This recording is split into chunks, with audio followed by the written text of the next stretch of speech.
இது டிசம்பர் 2020 வீட்டில் யார் பேச்சையும் கேட்காம குல்மர்க் போயே தீரணும்னு போன ட்ரிப்பு. பெங்களூரில் ஏர்லி மார்னிங் ஃப்ளைட்டு. அப்படியே அரை தூக்கத்திலே போய் ஏறிட்டு விண்டோ சீட்டில் உட்காந்துக்கிட்டே சன்ரைஸை பார்த்துக்கிட்டே மும்பை வந்து சேர்ந்துட்டேன். மும்பையில் காலங்காத்தாலேயே மழை. தென் மும்பை டு ஸ்ரீநகர் ஃப்ளைட், அது 2.5 மணி நேரத்துக்கு மேலே. ரொம்ப போரிங்கான ஃப்ளைட் தான். பட் கடைசி 20 நிமிஷம் ரொம்ப சூப்பராக இருக்கும். அதுவும் விண்டோ சீட்டில் உட்காந்துருந்தீங்கன்னா ஹிமாலயாஸ்க்கு பக்கத்தில் வர வர வியூஸ் எல்லாம் பயங்கரமாக இருக்கும். அங்கேயே உங்களுக்கு ப்ராப்பராக ஒரு ட்ரிப்புக்கு போகிற வைப் உங்களுக்கு செட் ஆகிரும். நான் இதுக்கு முன்னாடி வரைக்குமே சோலோவாக எங்கேயுமே ட்ராவல் பண்ணதே கிடையாது. அண்டு நான் போன டைம் வேறு கோவிட் ரொம்ப பீக்கில் இருந்துச்சு. ஸோ வீட்டில் எல்லாம் திட்டு வாங்கிட்டு இவ்வளோ தூரம் வர்றமேன்னு யோசிச்சுக்கிட்டு இருந்தேன். இந்த வியூஸ்க்கே எல்லாமே ஒர்த்து தான். இதுக்காக எவ்வளோ தூரத்துலேருந்து வேணாலும் வரலாம், எவ்வளோ திட்டு வேணாலும் வாங்கலாம். அண்டு இந்தியாவில் கொலகோட ஈஸியாக பண்ணிடலாம். பிடிச்சதை பண்ணுறது தான் கஷ்டம். அதுக்கு திட்டெல்லாம் வாங்கி தான் ஆகணும்.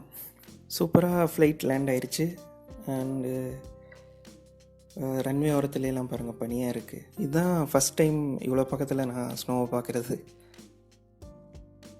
இந்த ஏர்போர்ட் மிலிட்ரி ஏர்பேஸும் கூட, அதனால் ஃபோட்டோஸ் அண்ட் வீடியோஸ் எடுக்கக்கூடாதான். ஏர்போர்ட்லேருந்து வெளியே வந்தேன். ஹோட்டல்லேருந்தே டாக்ஸி அனுப்பியிருந்தாங்க. அப்படி இல்லைன்னா ஏர்போர்ட்லேருந்து குல்மார்க் போகிற டாக்ஸிஸ் எல்லாம் ரொம்ப காஸ்ட்லி. ஷேர்டு ரைட்ஸ் ப்ரிஃபர் பண்ணுறது தான் சீப்பான ஆப்ஷன். ஏர்போர்ட்லேருந்து டால்கேட் அப்படிங்கிற ஒரு இடம், தால் லேக் பக்கத்தில், அங்கே வந்துட்டிங்கன்னா அங்கேருந்து டங்குமர்க் அப்படிங்கிற ஒரு இடம் போகணும். தென் டங்குமர்கிலிருந்து குல்மார்க். டோட்டலாகவே ஏர்போர்ட் டு குல்மார்க் ஒரு 30 to 35 கிலோமீட்டர்ஸ் தான் இருக்கும். இன்னொரு முக்கியமான விஷயம் என்னென்னா, மற்ற ஸ்டேட்டோட ப்ரீபெய்ட் சிம் கார்ட்ஸ் எல்லாம் காஷ்மீரில் வேலை செய்யாது. ஒன்லி போஸ்ட்பெய்ட் சிம்ஸ் தான் காஷ்மீரில் வேலை செய்யும். அப்படி இல்லைன்னா காஷ்மீரில் ஒரு ப்ரீபெய்ட் சிம் வாங்கணும் தனியாக. நான் போகிறப்ப எனக்கு அது தெரியாது. நான் டிரைவரோட நம்பர் வாங்கி தான் மேனேஜ் பண்ணிக்கிட்டேன். ஒரு 30 மினிட்ஸில் டங்மர்க்ங்கிற இடத்துக்கு ரீச் ஆயிடுவோம். டங்மர்க்னா காஷ்மீரியில் கார்டன் ஆஃப் பேர்ல்ஸ்னு அர்த்தமா, முத்துக்களின் தோட்டம். இன்னும் கொஞ்சம் தூரம் போனதுக்கப்புறம் உங்களுக்கு கரெக்டாக தான் அந்த பேர் வச்சுருக்காங்கன்னு தோணும். டங்மர்கிலிருந்து இன்னும் ஸ்டீப்பாக மேலே ஏறணும் குல்மர்க்கு. சடனாக நீங்கள் சுற்றி எங்கே பார்த்தாலும் எல்லாமே அழகாக தெரிய ஆரம்பிக்கும். நான் இந்த ட்ரிப் பிளான் பண்ணதுக்கு காரணமே கோவிட் தான். ஏன்னா அந்த டைமில் கோவிட் ரொம்ப பீக்கில் இருந்துச்சு. ரொம்ப பேர் இறந்துட்டு இருந்தாங்க. அப்போ எனக்கு தோணுது என்னென்னா, லைஃப் எவ்வளோ அன்சர்டேன்னு. இப்போ நம்ம இறந்து போனால் கூட நம்மளுக்கு பிடிச்ச விஷயம் நிறையா பண்ணாமல் விட்டுருப்போமே அப்படின்னு. ஸோ சோலோ ட்ரிப் பிளான் பண்ணிட்டேன். தென் எங்கே போகலாம், என்ன பண்ணலான்னு பார்த்தா, சின்ன வயசுலேருந்து எனக்கு ஸ்னோபோர்டிங் ரொம்ப பிடிக்கும். ஏன்னா ஸ்னோ எங்கேயுமே நம்ம தமிழ்நாட்டுக்கு பக்கத்தில் இல்லாதங்காட்டி நான் இது வரைக்கும் ட்ரை பண்ணவே முடியாமல் போயிடுச்சு. ஸோ சரி, ஸ்னோபோர்டிங்கும் ட்ரை பண்ணுவோம். ஸோ குல்மர்க் போகலாம் அப்படின்னு பிளான் பண்ணியிருந்தேன். அதே மாதிரி அதை பற்றி படிக்க ஆரம்பித்ததுக்கப்புறம் ஒரு போஸ்ட் பார்த்தேன். காஷ்மீரி ஸ்கீ ஸ்கூலில் ஃப்ரீயாக ஸ்னோபோர்டிங் கற்றுத்தராங்க 5 days அப்படின்னு. ஸோ அவங்கள காண்டாக்ட் பண்ணி ஹோட்டல் புக்கிங்ஸ் எல்லாமே அவங்களே பண்ண சொல்லிட்டேன். ஸோ ஃபுல்லாகவே இந்த ட்ரிப்புக்கு ஹெல்ப் பண்ணது அவங்க தான். நிறைய பேர்த்துக்கு தெரியாது குல்மர்க் இவ்வளோ பெரிய ஸ்கீ டெஸ்டினேஷன்னு. யூரோப், கனடாவில் இருக்கிற ஸ்கீ ரிசார்ட்ஸ் ஈக்குவலாகவே இங்கே இன்ஃப்ராஸ்ட்ரக்சர் இருக்குது. அண்டு ஒரு அட்வான்டேஜ் என்னென்னா, வெஸ்டர்ன் கண்ட்ரிஸ் மாதிரி ரொம்ப காஸ்ட்லி கிடையாது இங்கே எதுவுமே. குல்மர்கில் ரொம்ப சீப். வெஸ்டர்ன் பீப்புளுக்கெல்லாம் இங்கே ப்ரைஸஸ் கம்பேர் பண்ணால் ரொம்ப சீப்பாக இருக்கும். அண்டு இண்டியன்ஸுக்குமே சீப் தான். பட்டு இந்தியன் ஸ்டாண்டர்ட்ஸ்க்கு அக்கமடேஷன் ரொம்ப காஸ்ட்லி குல்மர்கில். அண்டு லிக்கர் வந்து ரொம்பவே காஸ்ட்லி. அங்கே லிக்கர் கிடைக்கவே கிடைக்காது.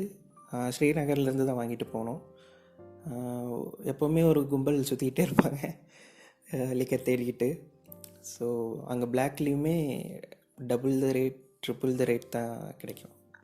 மற்றபடி ஸ்கீ பாஸஸ் ஃபுட்டு எல்லாமே சீப் தான். இங்கே வர்றதுக்கு ஒரு 2 months 3 monthsக்கு முன்னாடி அக்கமடேஷன் புக் பண்ணிடுங்க. டிசம்பர் வரைக்கும் ஓரளவுக்கு ஃப்ரீயாக இருக்கும். டிசம்பரில் வர்றது பெட்டர்.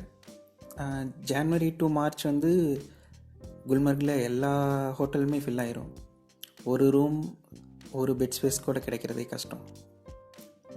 அதையும் மீறி ஜான் டு மார்ச் தான் எனக்கு டைம் இருக்குது, அந்த டைமில் தான் போகணும் அப்படின்னா டங்மர்கில் அக்கமடேஷன் எடுத்துகிட்டு டெய்லியும் மேலே குல்மர்க் வந்துட்டு நைட் திரும்ப போகணும்.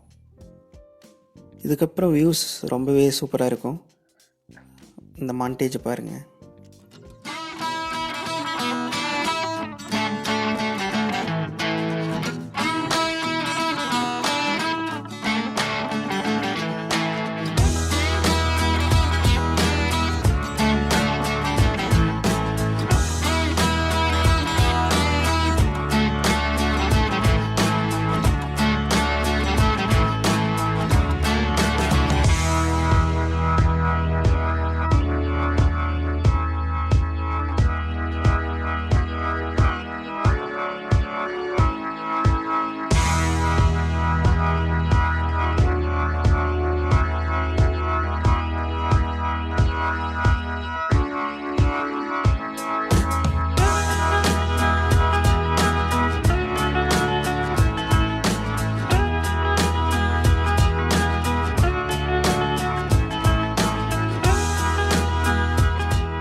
ஏர்போர்ட்லேருந்து 1 hourல ஹோட்டலுக்கே வந்துட்டோம்.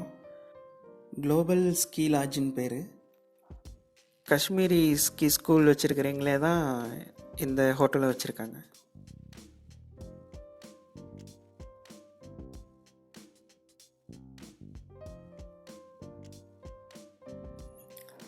செக்இன் முடிச்சுட்டு நம்ம ரூமுக்கே வந்தாச்சு. இதுதான் பெட்லேருந்து பார்க்குற வியூ.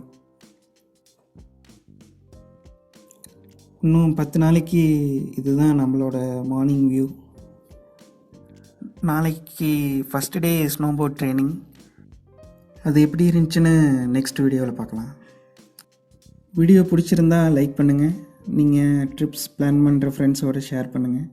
Consider subscribing.